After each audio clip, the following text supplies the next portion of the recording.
They're raising interest rates to hedge inflation. If you ever look at a chart of the Fed's balance sheet, it skyrockets during COVID. They gave it to the consumers. The consumers had more money than the producers could create products, and you got inflation. Bada bing, bada bang.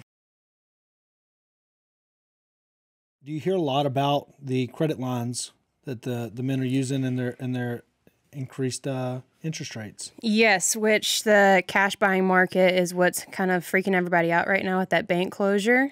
We didn't really see a whole lot of freak out yet on the market side because there is a thought that they're going to postpone the increase of interest rates because of the bank closure. I don't know how much I believe in that, but I don't think they will.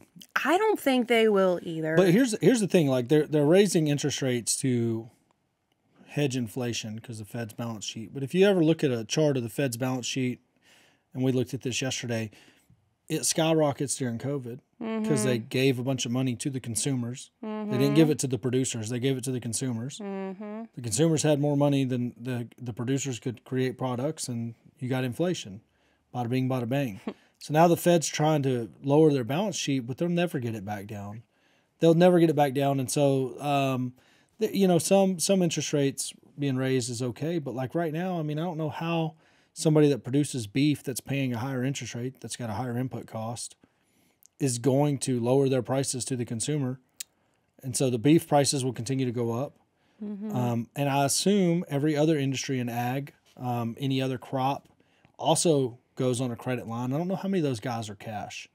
I mean, they're always, now they're a conservative industry, but tons of them use credit lines. Credit lines, and then your biggest deal is any sort of LRP or crop protection. That insurance, if you're not doing that, I would highly recommend doing it because it don't matter if you're growing cotton, corn, rice, or beef. That insurance will, especially like this past year, I've had customers tell me that that's the only really nice check that they got was from the insurance. Well, and that's, yes. And then the government comes out and subsidizes a lot of things whenever droughts come in.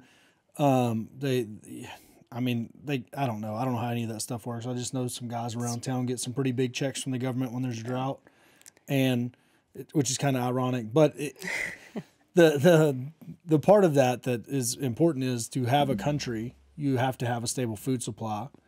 And so the government's job in keeping the country stable and fed is to ensure that the food supply always exceeds the population. Thanks for watching that YouTube video. If you liked it, go ahead and like and subscribe, and check us out on TikTok as well, Roughneck to Real Estate.